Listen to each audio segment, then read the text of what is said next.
Сәлем достар. Сіздермен мен бүгін Тоғжан тағы да ескі нандардан, яғни қатқан бір күн бұрынғы нандардан тағы да лайфхак, яғни пирог жасаймыз. Өйткені мен сіздерден нанды қоруды көрсеткен YouTube каналыма өтіп рецебін көрсеңіздер болады. Бірінші нанға сүт құйып 10 минут қоямыз.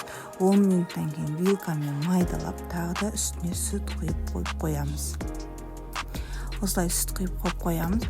10 минут өткеннен кейін вилкамен жақсылап майдалаймыз. Прям езілгенше жақсылап вилкамен майдалап, блендер болса, блендермен істесеңіздер де болады, вилкамен істесеңіздер де болады. Сосын 2 жұмыртқа аламыз. 2 жұмыртқаны жақсылап араластырып, сұйылтып дайындап аламыз. Сосын одан кейін разрыхитель керек болады. Бізге 1 қасық разрыхитель саламыз. Вилкамен жақсылап майдалап алдық. Енді бізге разрыхитель керек. Разрыхитель алдық. Разрыхитель саламыз. 1 қасықтай разрыхитель саласыздар. Оны араластырып, үстіне жұмыртқаны құйып, тағы да 10 минутқа қойып қоямыз. Яғни бұл біз қалада тұрамыз. Қалада деген қазір мусорда нан деген өте көп жатады.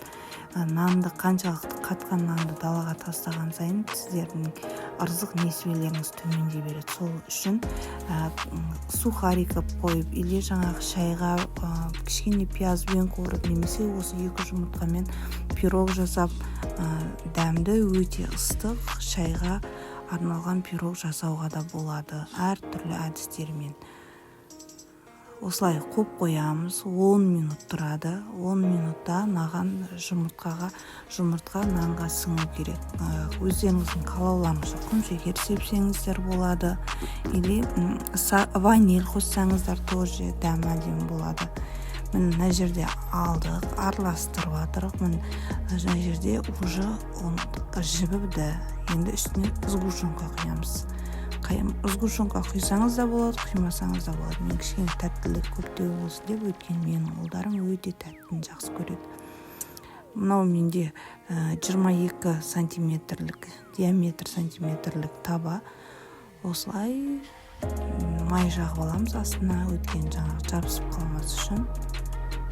Осылай салып 180 градуста 20 минут пісіріп аламыз. 180 градуста 20 минут алдын ала пешті қыздырып қойылсаңыздар болады. Менің каналыма жазылып отырыңыздар, сіздерге күнде 2-3 күнде бір жаңа рецептер шығарып отырам. Міне, 20 минутта 180 градуста біздің көтеріліп пісіп, өзі осылай түседі. Сол кезде бетіне сгущенка жақсаңыздар болады, сары маймен араласаңыздар болады, немесе сахарды пудра қосып дайындасаңыздар болады.